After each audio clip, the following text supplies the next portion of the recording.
Bienvenidos y bienvenidas una vez más a nuestro programa Territorio J, que es el programa de los jóvenes de acá del municipio de Granada.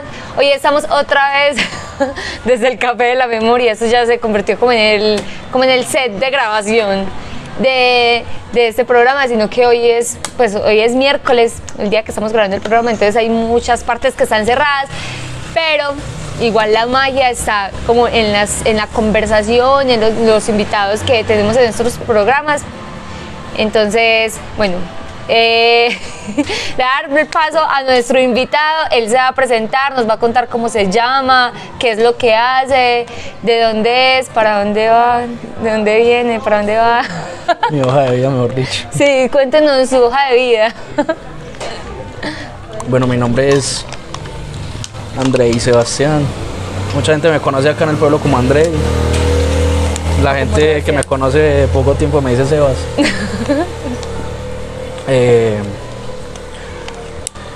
Soy de acá de Granada, pero llevo mucho tiempo viviendo en Medellín. Terminando mis estudios de contador público. Hobbies, diría, como la música, el arte en general, la lectura. No sé qué más. No sé qué más decir. Bueno, igual ahorita la vamos a ir conociendo un poquito más. Como ya dijo Sebas, pues usted, Sebas, Andrei, bueno, yo se le digo Sebas. Sebas, ¿quién es que le dice Sebas? Estoy ahorita. La gente que me conoce poco. Ah. Pilas. No, pero entonces ya después del programa le va a decir Andrei. Bueno. Bueno, Sebas ya dijo pues que él vivió durante toda su infancia, toda su adolescencia acá en el municipio y luego se fue. ¿Por qué se fue? ¿Aburrido? No. Yo creo que uno siempre busca como oportunidades, ¿cierto? Fue más por un tema de crecimiento profesional. Pues obviamente las ciudades tienen esa ventaja de que el tema de la educación es más amplio. Entonces sí, opté por seguir estudiando después del colegio, entonces nada, fue básicamente esa la razón. O sea, si se fue, como muchos nos vamos de aquí a estudiar afuera, ¿cierto? Sí, y ya regresó. ¿Usted estudió contaduría pública? ¿Dónde? En la Autónoma, un aula. En un aula. Bueno, pero volvámonos un poquito en el tiempo y usted ya dijo que uno de sus hobbies es, por ejemplo, el arte, pues la música y todo eso. Usted ha estado muy de la mano de los procesos de la Casa de la Cultura. ¿En qué ha participado? ¿En qué ha estado? Ok. Sí, yo creo que como desde que entré al colegio, sexto más o menos, empecé como a tener curiosidad por la música, sobre todo por la guitarra, violonchelo, que también hice parte del grupo de cuerdas frotadas. Entonces, ¿cómo empecé? Nada, como gomoso. Recuerdo que una vez había, ya que viene la Semana de la Juventud, me recuerda esa historia. Es que cuando yo estaba por allá en sexto, en la Semana de la Juventud abrieron varios programas para usted aprender algún arte o alguna habilidad. Recuerdo que habían grupos de culinaria, de artes plásticas, de guitarra, de danzas, y el objetivo era que usted se inscribiera y participara un día pues, en esa experiencia, ¿cierto? Recuerdo que el listado para aprender a tocar guitarra era larguísimo. Y acá en la Casa de la Cultura habían 2 guitarras nomás en ese tiempo. Ay, ¿cómo así? Entonces, ¿cómo decía? Cuando eso estaba Camilo, que creo que después de eso se fue para San Francisco, y con unos compañeros pues igual nos inscribimos. Nosotros dijimos pues vamos a ver qué tal, pues así se va a ver. Nos inscribimos, ese día fuimos al espacio de guitarra y casualmente no llegó nadie, solo nosotros. ¿Solo 2? No, me acuerdo que era un compañero, Jaime Zamora, Daniel, Sebastián López, el hermanito de Simón y yo. Fuimos 4. Y ahí tuvimos una clase y le dijimos a Camilo como, ¿por qué no nos seguís dando clase? Y sí, así fue. Literal, un día a la semana a las 8 de la noche en la Casa de la Cultura íbamos y nos prestábamos las guitarras. Nos Y daba así mucho empezamos. miedo. Sí, sí, a sus en ese tiempo porque nosotros abríamos y cerrábamos la Casa de la Cultura en la noche, entonces, baila. Y uno de 10 años, pues, pero ya, así como que empezó todo este cuento en la música, entonces fue interesante. O sea, usted estuvo en varios procesos de la Casa de la Sí. Cultura y pues se fue como transformando, como ese paso. Ujú. Sí, mira que yo inicialmente había empezado, porque ese proceso se cortó. Recuerdo que en ese tiempo Juan Pablo Zapata, que fue mi último profesor de guitarra, era bibliotecario. La biblioteca estaba en el segundo piso, en ese tiempo. En la capilla, En la ¿no? capilla, creo que sí. Y yo, pues cuando se terminó ese proceso, pues yo estaba como en cuerdas, yo ya estaba en cuerdas frotadas, estaba aprendiendo a tocar violonchelo con Didier, que era el profesor del entonces. Y cuando designaron a Camilo, que después se fue, entró Don Libardo, que con él aprendí a tocar música colombiana. Él fue la primera persona que me dio un tiple también para tocar y me enseñó cómo a puntear en las canciones y demás. Después de él llegó Juan Pablo Zapata y con un grupo de compañeros comenzamos a formar la estudiantina. Éramos 6, 7 personas. Y ese proceso de la estudiantina, pues acá en Granada, pues tuvo mucho reconocimiento porque nosotros alcanzamos a ir a varios departamentales y bueno, pues yo creo que fue un proceso bastante nutrido, la verdad. Que es más o menos para donde va como la estudiantina nueva, ¿no? Sí, de hecho eso pues me alegra que hayan tenido la experiencia de volver a Antioquia Vive, que o sea, esa es la importancia de los semilleros. Pues los grupos grandes y los proyectos grandes empiezan así, como algo pequeñito, con personas que de pronto no saben mucho y ya ese es el poder de la formación. Entonces por eso es muy importante que aunque usted tenga un grupo bueno, no descuide los semilleros y siga incentivando a que más gente se pegue a los procesos. Bueno, y cree que, o sea, después de estar todo ese tiempo, pues, digamos, en la Casa de la Cultura, ¿eso continúa o ya como muchos les pasa, ya, eso como que listo, ya, chao? Sí, a veces pasa como que se cumplió un ciclo y ya, pero no creo que haya sido del todo el caso de nosotros. Creo que después de haber culminado el colegio, seguimos como muy en contacto, ¿cierto? De pronto no tocando, pero sí pendiente de los festivales.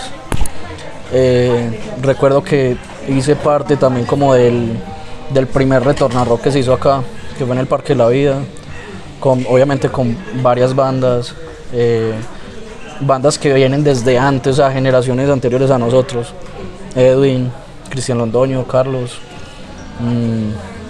el mismo Juan Pablo, Manuel, Jair, y con ellos nos empezamos a tomar ese espacio y ya hoy es algo como sagrado en las fiestas del retorno, pues tener el Retorna Rock, que siempre se hace. Ay, yo confundiendo, yo pensando en el Festival de Rock. Y lo mismo con el Festival de Rock, obviamente es un espacio que ellos desde hace muchos años vienen manteniendo, ¿cierto? Año tras año pues se mantiene como vivo esa propuesta inicial que tenían, que era de sacar un espacio para los jóvenes, para la gente de pronto que disfruta otro tipo de música, otros géneros, y donde agrupa mucha pues, gente como que fue muy excluida en su tiempo.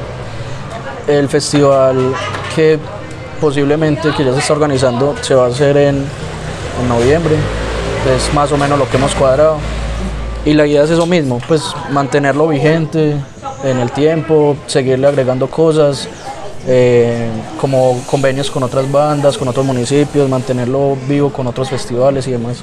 Entonces sí, yo creo que no es que se haya perdido del todo el contacto, sino que ya uno cumple como otro rol, ¿cierto? Se transforma pues como esa participación. Sí, exactamente. Y en el tema de la música. En el tema de la música, sobre todo, pues diría que no, yo siempre tuve una guitarra, pues siempre estuve como muy engomado. Entonces, cuando uno coge un instrumento y le apasiona eso, es muy difícil como que uno lo suelte, ¿cierto? Entonces, para los parches que uno hace, siempre lleva una guitarra, un ukelele, no sé, siempre suele ir a festivales más grandes, por ejemplo en Medellín, ir al Altavoz, al Carmen, ir al Víbora al Rock, Festival de la Chicha, entonces uno como que vive de esos espacios, ¿cierto? Entonces no sé, creo que es otra forma de nutrir diferente a la de estar tocando. ¿Y cómo cree usted que, cree usted que el paso por la Casa de la Cultura lo transformó? Uf, sí. Sí, yo creo que por eso los países o los gobiernos deberían de apostarle tanto como a la cultura, porque pues yo no sé, yo no me arrepiento de cómo viví mi infancia, mi adolescencia, porque creo que cumplió un rol fundamental como en las experiencias que tuve, en los compañeros que tuve, en las anécdotas que tengo para contar. Creo que, si mal no recuerdo, alguna vez en un Antioquia Vive decía un músico que ya está bastante viejito, pero decía algo muy sabio. Decía: quien toma un instrumento jamás tomará un arma. Y por ejemplo, con este tema de la paz, creo que es algo que cumpliría un rol bastante importante. Como dicen en las marchas, más cultura, menos violencia o menos armas, pues creo que es eso, la importancia de la música en el paso del tiempo es esa. Sí, es que uno ve que, pues no sé, como que el deporte y la cultura, si bien son dos cosas como muy diferentes, transforman totalmente al individuo y ya incluso las personas que hacen parte de algún deporte, como que usted las ve y tienen como, o sea, usted sabe que una persona hace parte de algún deporte aquí, o una persona de cultura, sobre todo los de cultura, usted sabe que hacen parte de la Casa de la Cultura porque adoptan como no solamente es ir allá a aprender, sino que toda su vida se transforma. Los amigos con los que usted está no solamente están para ir allá a practicar, sino que también para salir, para crear cosas. Entonces se transforma totalmente todo en su vida. Sí, total. Entonces la invitación para que las personas que nos están viendo intenten involucrarse de cualquier forma, o intenten involucrar a sus hijos, o bueno, sí, a su familia, a sus amigos en la cultura, en el deporte, que acá esos espacios son totalmente gratis y pues si lo que aportan a la vida del individuo es muchísimo. Y vea que, por ejemplo, una clase de guitarra es súper cara y aquí es gratis. Y vea que aprenden los profesores muchísimo. Que se tienen son muy buenos y muy talentosos, pues tienen muchísima experiencia. No solamente pues a nivel musical, o sea, creo que la metodología que usan para iniciar los procesos es bastante buena, pues para la formación que se requiere, que no es solamente formar un músico como tal, sino además aportarle a una persona, creo que es bastante importante. Y ahora que volvió lo de Antioquia de la música, que sí, como que eso se paró un tiempo. Sí, estuvo como quieto. Sí, ya eso también es algo muy, pues muy bueno, ¿no? Muy importante. También sí, es como los intercolegiados de deporte, pero es de cultura. Sí, no, sí, algo es un evento importante, sí. Donde sí. Bueno, usted ahorita estaba hablando de anécdotas, pues que uno tiene muchas anécdotas, que yo no sé qué. Cuéntanos una anécdota. Y pues no se pueden contar. ¿Cómo así? ¿Por qué? No, mentiras. Están prohibidas para menores de 18. No, mentiras. Sí, hay cosas que a uno le pasan, sobre todo siendo tan niño. O sea, es que es como el tiempo en el que uno está ahí. Pero recuerdo que una vez una Antioquia Vive, no recuerdo si fue en San Carlos, en Guatapé, donde nos hospedamos, era como un convento, pero estaba vacío.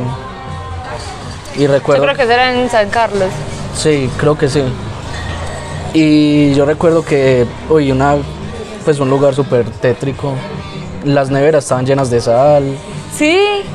La pieza literal donde nos quedamos era como en una pieza, un viaje de camas, pues camarotes, y ahí todos dormíamos.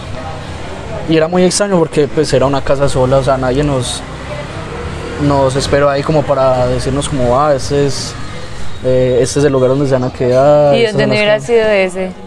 Pues ya nos quedamos, igual no dormimos pues, pero... Pero eso sí fue en San Carlos porque nosotros también fuimos. Las de coro. No, pero no. Yo fui, bueno sí, yo estaba en coro y en la banda sinfónica. Y a nosotros nos mandaron por allá como para una finca, para una casa horrible, y a ustedes los mandaron para allá.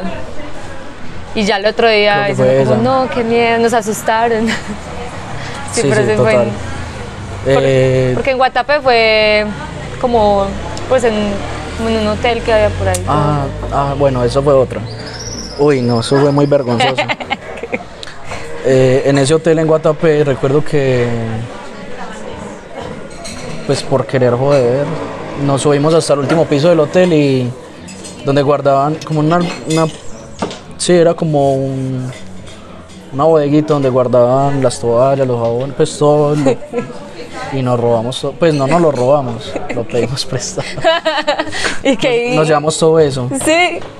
Para la pieza. Pues obviamente no nos íbamos a quedar con eso, pero sí nos lo llevamos y llamaron al profesor de ese tiempo, a Juan. ¿Y qué les dijeron? No, a regañarlo, como, hey, vea, ya vimos. Uy, no, es que eso fue muy vergonzoso. Porque él nos dijo como, ya sé que ustedes lo tienen, guárdenlo. Otra vez como devuelvan eso. No, eso fue... Unas toallas y unos jabones. Porque es que fue mera travesía para subir allá, pues sin que nadie nos viera. No, sí, un viaje de jabones, todos esos bolsillos llenos de jaboncitos, de esos pequeñitos. Se llegar a la casa. No, qué pena, parce. Se llegar aquí a la casa, vea mal, le traje jabón. Le compré jabón. Y esos jabones de hotel. De los chiquiticos que eso no dura nada. No, sí. Eso fue. Éramos plagositos, ¿para qué? Sí. Pero todos. ¿O cuántos eran más o menos? Sí, pues en la estudiantina. Los de la estudiantina. Sí, éramos como. Es que como salíamos tanto, por lo mismo, como que teníamos o sea, pasábamos mucho tiempo juntos, compartiendo cosas. Entonces siempre era como, ay, ¿qué nos ponemos a hacer? Y entonces... Los desparchados, pues. En el tiempo que teníamos libre, claro, pues... como que nos ponemos a hacer, como vamos a robar jabones. A los únicos que se les vamos a robar jabones y toallas. No, eso fue tremendo. Recuerdo que esto sí es... En la estudiantina en Titiribi fuimos, y yo me acuerdo que yo estaba con David Guarín, que hizo parte de la estudiantina en ese tiempo. Y recuerdo que estábamos buscando la casa donde se estaban quedando, que era una casa pues muy tradicional, no era un hotel, no era nada, era una casita con unos cuartos ahí. Y íbamos de noche. ¿Pero se estaban quedando quiénes? Los de la estudiantina, netamente los de la estudiantina. Recuerdo que estaba Esteban Díaz, Felipe Orrego, Esteban Pérez, Daniel Noreña, Juan Pablo, Guarín y yo. Y Guarín y yo estábamos buscando esa casa y arrancaron unos travestis detrás de nosotros. Y nosotros empezamos a andar rápido porque estábamos como hey, pues estamos en un pueblo que no es el de nosotros, no sabíamos dónde era la casa. Literal, giramos así y era un callejón sin salida. Ay, no. Y nosotros no, parce, literal, es que se fueron andando así rápido detrás de nosotros.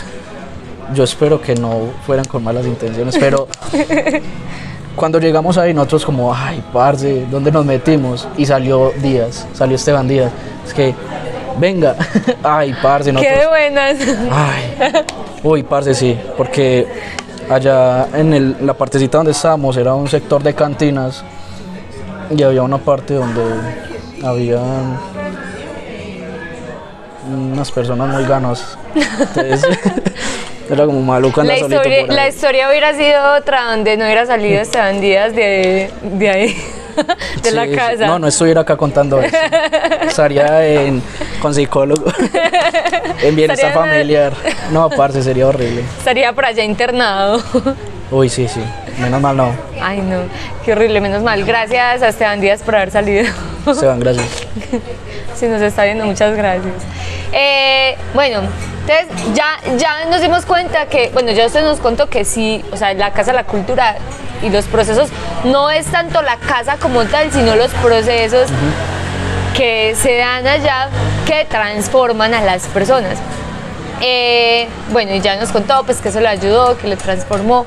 ¿Y usted por qué decidió estudiar entonces? Usted estaba inmerso en todo el tema del arte. ¿Cómo es eso de esa fusión entre el arte y los números? Sí, es una pregunta muy concurrente. ¿Sí? Sí, sí. Ah, yo me sentía la más original haciendo esta pregunta. No, pero, a ver, toda mi familia ha sido como comerciante.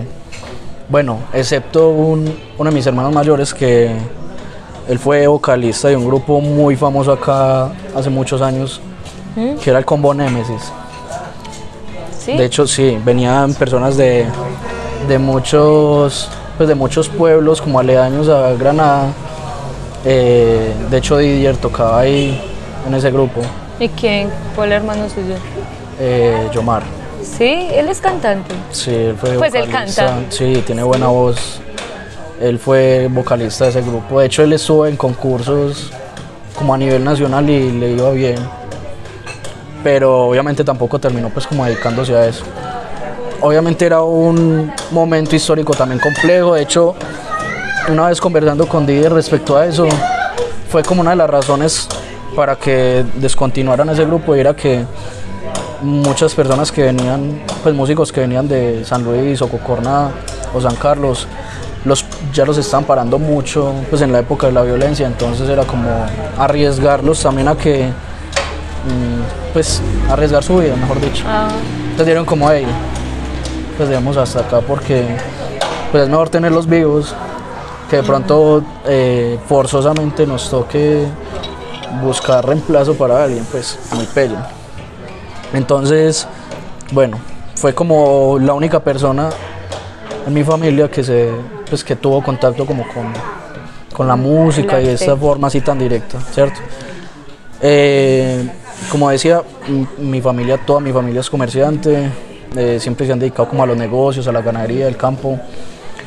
Y digamos que yo siempre noté que a pesar de que no era muy fuerte en ese tema, sí era muy fuerte en otros temas, más formales, ¿cierto? Entonces yo a veces me proyectaba no tanto como vendiendo, sino administrando un tema más formal, negocios de mis familias. Entonces fue que empecé a considerar estudiar economía. Ya en los últimos años del colegio consideré fue como estudiar economía. Que de hecho conversaba mucho con el profesor Mario del colegio, que es economista. ¿Y ya se fue? Que sí, pues ya terminó hace poquito su ciclo de profesor. Y conversaba mucho con él este tema, que me dio muy buenos consejos al respecto. Finalmente, por contacto con otras personas, pues considerando pues el campo de acción, considerando de pronto el nivel de oportunidades, proyectándolo un poquito con la visión que yo tenía de mi vida, cómo me había proyectado al futuro, opté finalmente por estudiar contaduría en la Autónoma, pues que me permitía trabajar y estudiar, que esa universidad se ha caracterizado como por eso, ¿cierto? Y además que tiene un excelente ciclo de formación, que es una universidad reconocida por formar buenos tributaristas, que era como el área en el que yo quería proyectarme, que finalmente terminé pues optando por ser tributarista, ¿cierto? ¿Qué es eso? Un contador tributarista, bueno, así como las otras profesiones, tiene muchas líneas como de desempeño, ¿cierto? Áreas más específicas. Entonces, en el campo de la contaduría, vos te puedes ir por el área financiera, o sea, volverte más financiero, un tema más de costos, de revisorías fiscales o auditorías, un tema tributario o un tema de normas internacionales de información financiera. Son como varias líneas, ¿cierto? Por eso están las especializaciones, etcétera, ¿cierto? Pero eso es como un abrebocas para usted especializarse, mirar si las bases que usted obtuvo en esa línea de profundización, pues si era lo que realmente usted quería o no. Y me terminó apasionando mucho, terminé teniendo muchos contactos de profesores muy buenos, por ejemplo el coordinador de la especialización de legislación tributaria, el doctor Carlos Mario, es como un amigo muy cercano, entonces él también fue como mi mentor, como mi orientador y demás. Los compañeros de ese entonces, como ya laboraban en empresas, me orientaban un poco, siempre me ayudaron bastante. siempre me iba muy bien en temas académicos, pero a nivel de experiencia ellos me aportaban un montón, ¿cierto?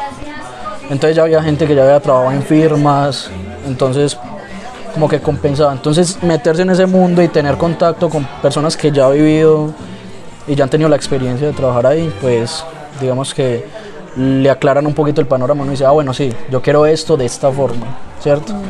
Entonces, no sé, también es como cambiar un poquito el paradigma de que el contador es así.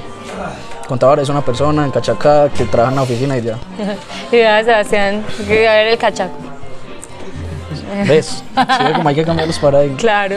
Pero es eso, pues es como que siempre me ha gustado eso y el tema del arte ha sido como un espacio para cultivar de pronto la imaginación, la lectura también me apasiona mucho, entonces como que tengo esas dos cosas que pues a mí realmente como que le dan equilibrio a mi vida, pues las dos cosas me apasionan a un nivel bastante considerable. El tema tributario, pues mi carrera, por eso la ejerzo, el tema de la tecnología, además pues que estamos tan actuales, entonces como que las cosas no están tan desconectadas, sino que, claro, tiene su porqué en mi vida, ¿cierto? Es como eso. Y el tema de su profesión y qué, y la tecnología. Pues el tema profesional y ahora con el tema tecnológico tan a tope y el tema del arte, pues que siempre he estado como ahí. Por eso es que me parecía como curiosa pues, e interesante esa fusión de esas dos partes, porque por lo general se tiene esa concepción de que, digamos, de que los artistas son más del lado humanista y eso, pues y obviamente somos humanos, pero pues tienden como por profesiones de ese tipo, pero mire que pues varía. Eso también hace parte de derrumbar esos paradigmas, claro, o esos imaginarios que se crean. Entonces eso es súper bacano como todo eso, y además eso va alimentando un poco, se empieza como a combinar todas esas dos partes. Claro. Una persona así en creativa, un artista, en todo ese tema tributario, no sé, más que le da un tinte ahí todo interesante. Sí, es un trabajo que obviamente al principio como que te causa, como que te separa el cerebro, pero no, digamos que pues por temas de mi profesión estoy muy en contacto con temas de derecho, temas de impuestos, pues todo el tema tributario y el fiscal, todo el tema de empresas y todo el tema artístico, el tema humanista. Obviamente pues me considero también una persona como sensible en ese sentido, entonces creo que de ahí sale algo muy interesante. Sebastián, Andrei. Ay, Andrei Sebastián. Y siento yo que también eso es como que intenta refrescar un poco todo. Usted, digamos que está todo el día trabajando y va a algo que a usted le apasiona, otra cosa que es algo en la Casa de la Cultura, sí, ya se refresca y así, claro, y viceversa. Bueno, Sebas, y ahora, pues ya hablamos un poquito sobre su pasado más cercano, y ahora ¿qué? ¿Por qué regresó aquí a Granada? Usted se proyectaba, mientras estaba estudiando, usted se proyectaba como regresando aquí al municipio, o lo veía como más allá. Digamos que en el mediano plazo no, pues yo me fui a Medellín y como muchos que se van pues como buscando oportunidades, pues yo empecé trabajando como bodeguero, ¿cierto?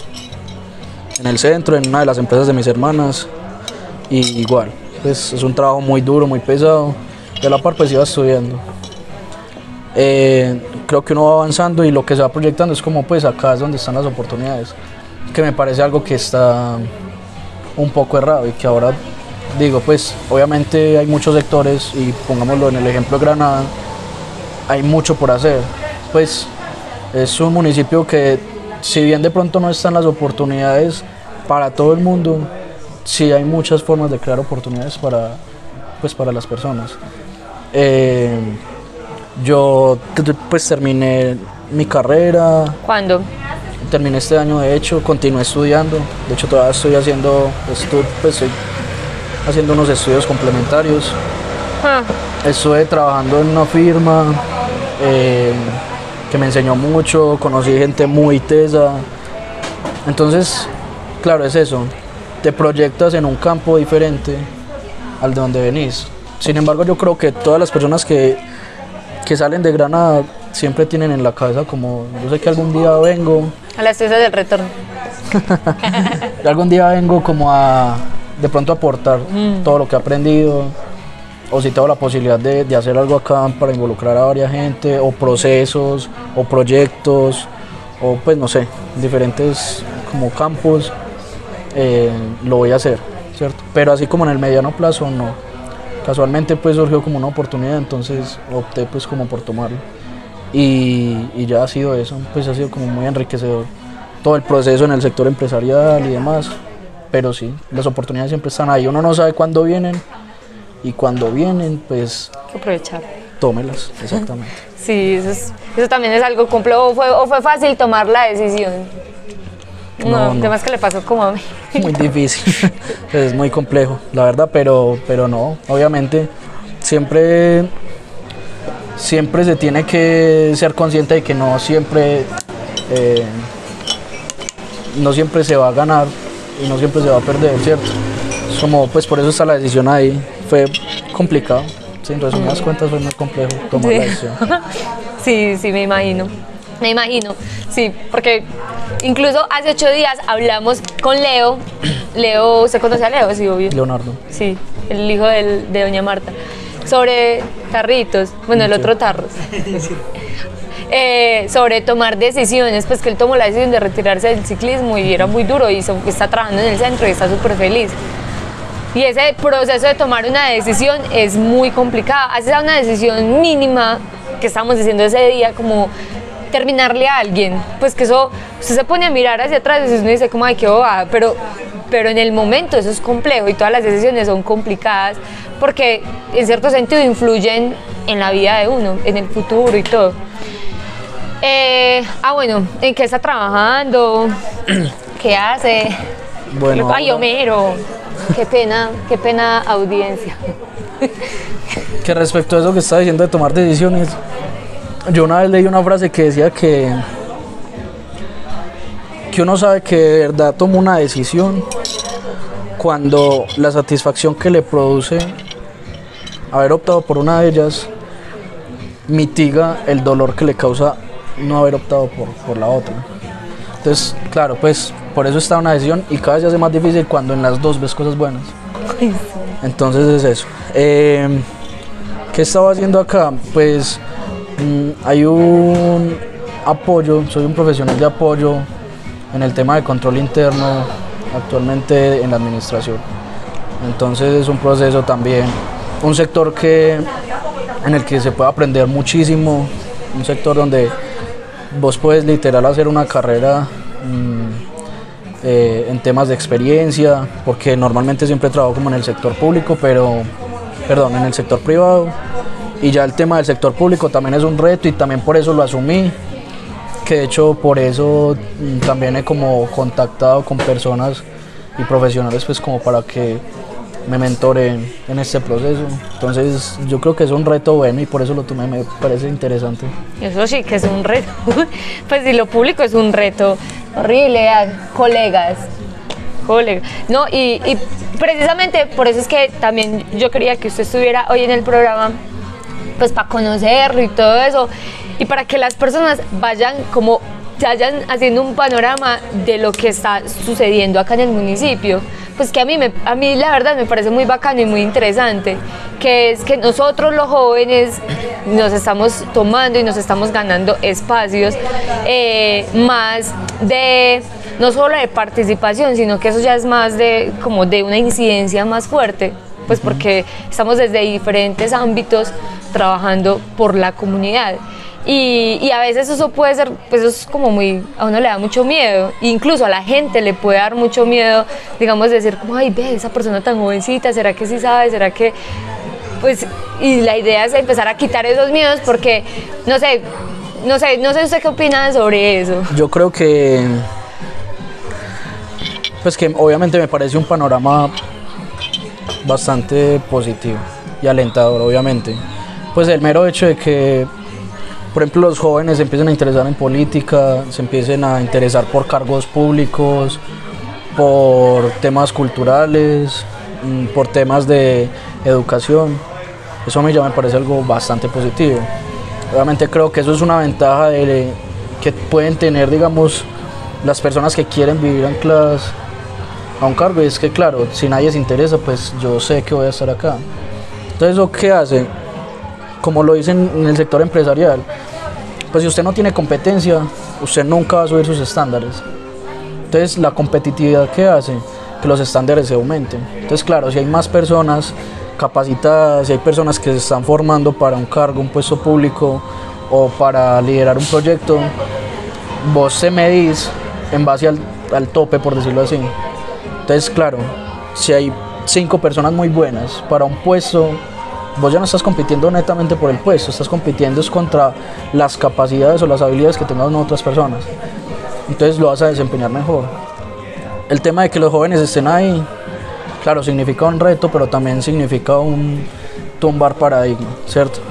De que ciertos cargos son para pues personas muy mayores o para gente que de pronto no tenga otra cosa que hacer sino eso. Pues no, yo creo que desde diferentes puntos en lo que tiene que ver con el sistema de gobierno y demás, de las administraciones, pues creo que es un punto bastante a favor para que los jóvenes se sigan tomando ese tipo de cosas. No creo que sea un problema, creo que es una oportunidad de mejora para asumir esos cargos y ya, pues yo he visto que acá hay personas muy jóvenes con mucha experiencia y supremamente formados, entonces sí. Yo creo que también es como no solamente ver ese lado negativo de que de pronto no tienen una trayectoria tan grande, pero tienen una formación bastante importante, entonces bien. Sí, yo siempre he dicho que pues a mí me parece muchísimo más importante una persona empeliculada que una persona pues con mucha trayectoria. Pues si usted no como que no tiene esas ganas como de hacer las cosas, no le apasiona, pues ¿para qué le sirve todo eso? Pues por ejemplo, ¿usted cuántos años tiene? 23. Todavía no está en la edad que uno le da pena decir la edad, ¿cierto? Ah, no, nunca. ¿Cuál cree usted que es la...? Mi edad mental. No, ¿cuál cree usted que es la edad en la que uno como la edad promedio donde la gente le empieza a dar pena decir la edad? Que se siente incómodo cuando le dice cuántos años tiene. Chicharra, ¿cuál es la edad? ¿De qué? ¿Usted todavía cuántos años tiene de chicharra? ¿Cuántos cree? Ah, ya, esa es la edad. Los años que tenga chicharra, esa es la edad en la que uno le empieza a dar pena. Sí, en la que le incomoda que le pregunten la edad. 31. Después de los 30. Ya después de los 30 no le empieza a dar pena. ¿O usted desde los cuántos años empezó a preguntar y eso? No, porque me ponían mucho menos. ¿Ah? En cambio a mí me ponen muchos más. Ah, sí. Pero por la barba. Por eso, qué pelle. 8, puede ser. Todavía joven. Sí, jovencito, solo que con los achaques de los 30. Vea. Sí, okay. Como la perrita. Ya, por ejemplo, Sebas tiene 23, yo tengo 22. Ahí también, pues hablando de la alcaldía, ¿no? De la administración municipal, está Marisol, que ella es la coordinadora de ambiente. ¿Cuántos años tiene ella? Pues ella también es jovencita, que es la esposa de Orrego. Bueno, ahora Diana que entra, pues somos jóvenes y pues la edad no nos da para tener una trayectoria, una experiencia así súper grande. Pero es más como esas ganas de querer hacer algo, de querer aportar, y eso lo que propicia también es como oxigenar como los procesos y oxigenar las cosas, pues de oxigenar los procesos también, y eso es llegar con nuevas importante. ideas, con otros puntos de vista. Sí, entonces eso es muy valioso y vamos a ver si se sigue como renovando y qué pasa. Pues si usted se pone a ver, no sé, una reunión de todos los que trabajan acá en el municipio, la mayoría somos jóvenes y estamos ahí aportándole, entonces es muy bacano. Y bueno, pero usted ¿cuánto tiempo lleva ahí? ¿Ahí dónde? En el trabajo. Bueno, empecé hace poco, de hecho fue por eso, pues porque por la vacante que había, y es un proceso que, digamos, no es bueno que pase tanto tiempo sin alguien en el cargo. porque es un tema de mucha responsabilidad, es un tema de, pues un cargo que demanda mucho cuidado, mucha preparación también y pues como es parte del control que se le hace a la administración, entonces nada, pero llevo poquito, pues llevo literal semanitas. O sea, asumir ese reto contado, porque lo público, sí, o sea, en lo público, pues lo que yo he experimentado es que uno, parce, todos los días es una cosa diferente, pues uno no cae como en esa rutina de no, ya sé, incluso, ay, no, ya sé a qué horas voy a salir. No, usted nunca sabe a qué horas sabe a qué horas entra, pero nunca sabe a qué horas sale. Pues y así, eso es lo bueno, como no caer, pues qué pereza no caer en esa rutina de... Sí, mira que yo, por ejemplo, en algunos cargos a los que aspira, buscaba también eso, como que pudiera aprender. No aprender algo y quedarme haciendo eso toda la vida, pues yo creo que pues si uno joven, pues no tiene sentido prácticamente no alimentarse de experiencia. Entonces creo que es una ventaja de los jóvenes que están en una etapa donde lo que buscan es eso, aprender, venga yo me le mido a esto, venga yo asumo este reto, aprendemos, no sé qué, pues tienen la vitalidad y si tienen las ganas pues de aprender, eso es un factor que influye muchísimo en que algo funcione bien, ¿cierto? Sí, y dentro de ese reto también está en que pues en sus manos, o bueno, lo que usted haga, no, ya no es ahí nomás sacar un 3, un 4, voy por un 5, no, ya eso fue madre, eso ya influye, o sea, cualquier decisión que, por ejemplo, que usted tome, ya influye en toda la comunidad, porque pues si la administración municipal administra el municipio, entonces pues ya es una responsabilidad mucho más grande, entonces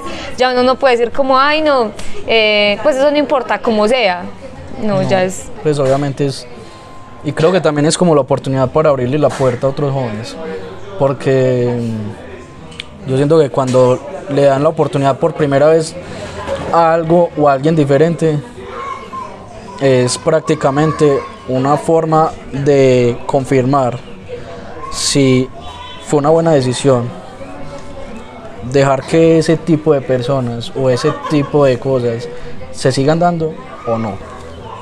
Pero no, es que ya le dimos la oportunidad a un joven y no. Entonces no contratar jóvenes, no.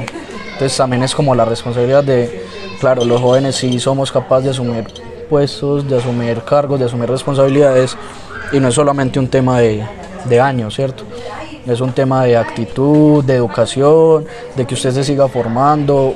Creo que uno nunca termina de aprender.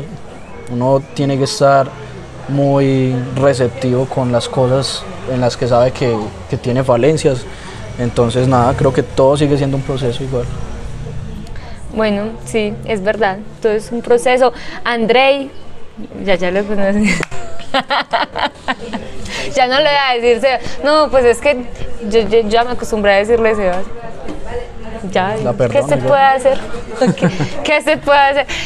Pero pues mientras tanto, para que la gente se dé cuenta que sí lo conocí un poquito más, Andrei, ¿cierto? Andrei, muchas gracias por acompañarnos en el programa. A todas las personas que nos están viendo, que también este programa como que lo que busca es derrumbar paradigmas de que, por ejemplo, a veces menos joven y simplemente dicen, ay mira, ese vicioso, ay mira, ese muchacho que hará, ay mira, o esa pelada, yo no sé qué, como conocer más allá de la persona y que cuando la vean digan, ay mira, él es artista, ay mira, él es deportista. Entonces, que sepan, Andrei trabaja en la administración municipal y bueno, y es artista, es contador y un montón de cosas y estamos aquí pues para aportarle a la comunidad. La idea era conocerlo un poquito más y conocer un poquito más sobre, bueno, siempre la gente se queda con cualquier mensaje, con cualquier cosita de lo que hayamos hablado, de la cultura, de tomar decisiones, de todo. No, muchísimas gracias, Sebas. No, bueno, Andrei Sebas. No, Isa, a usted por invitarme también a este espacio que me parece un espacio chimba. ¿Y ya se ha visto los otros programas? Mi papá, de hecho, es fan de ese programa. ¿Sí? Cada rato Un saludo para don Víctor, que nos está viendo. Es que ese programa lo pasan, que todas las... Mi papá también, es Isabel, ve ahí le están mostrando y yo, ay. Además que ahorita están mostrando un programa allá. No. No, hoy no. Es deportivo. Bueno, pero lo bueno también de esos programas, y por eso es que a mí, pues como ya, como para cerrar, como para que la gente también sepa cuál es, por ejemplo, como mi motivación para grabar esos programas. Es también, no solamente como eso de derrumbar es como esos imaginarios que se tienen sobre los jóvenes y conocerlos un poquito más, sino que a mí también me parece muy bacano.